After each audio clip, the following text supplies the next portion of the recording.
Welcome to new TV Telugu.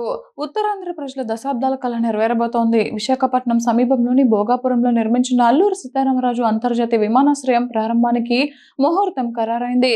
August 1న ప్రధానమంత్రి నరేంద్ర మోదీ చేతుల మీదుగా ఈ గ్రీన్ ఫీల్డ్ ఎయిర్పోర్ట్ ను లాంఛనంగా ప్రారంభించనున్నట్లు ముఖ్యమంత్రి చంద్రబాబు ప్రకటించారు.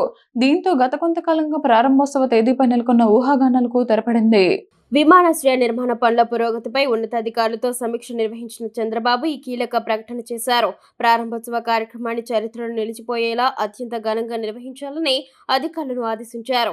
భోగాపురం విమానాశ్రయం ఉత్తరాంధ్ర అభివృద్ధిలో ఒక చారిత్రక మైలురాయిగా నిలుస్తుందని ఆయన ధీమా వ్యక్తం చేశారు. ఈ ప్రాంతంలోని పర్యాటకం, పోర్టులు, జాతీయ రహదారులు, పారిశ్రామిక ప్రగతితో కలిసి ఈ ఎయిర్పోర్ట్ ఉత్తరాంధ్రను అన్స్టాపబుల్ శక్తిగా మారుస్తుందని ఆయన పేర్కొన్నారు. విజయనగరం జిల్లా భోగాపురం వద్ద విశాఖ నగరానికి సుమారు 45 కిలోమీటర్ల దూరంలో జాతీయ రహదారి 16కు సమీపంలో సుమారు 2200 ఎకరాల విస్తీర్ణంలో ఈ విమానాశ్రయాన్ని నిర్మించారు.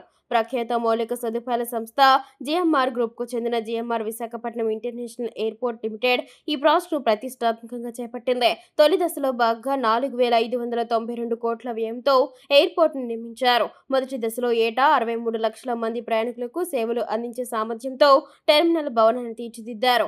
భవిష్యత్తులో ప్రయాణికుల రద్దీకి అనుగుణంగా రెండో దశలో 1.2 కోట్లు, మూడో దశలో 1.8 కోట్ల మందికి విస్తరించేలా మాస్టర్ ప్లాన్ రూపొందించారు. ఈ ప్రాజెక్టు పలు ప్రభుత్వాల హయాంలో పురోగతి సాధించింది.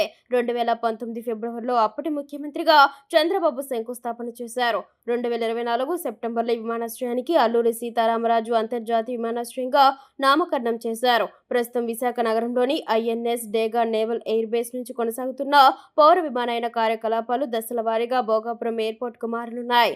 ఈ విమానాశ్రయం చుట్టూ ఏరోట్రోపాలిస్ ను అభివృద్ధి చేసే ప్రణాళికలు కూడా ఉన్నాయి. ఈ విమానాశ్రయం పూర్తి స్థాయిలో అందుబాటులోకి వస్తే ఉత్తరాంధ్ర పారిశ్రామిక, పర్యాటక రంగాలకు కొత్త ఊపు వస్తుందని నిపుణులు అంచనా వేస్తున్నారు.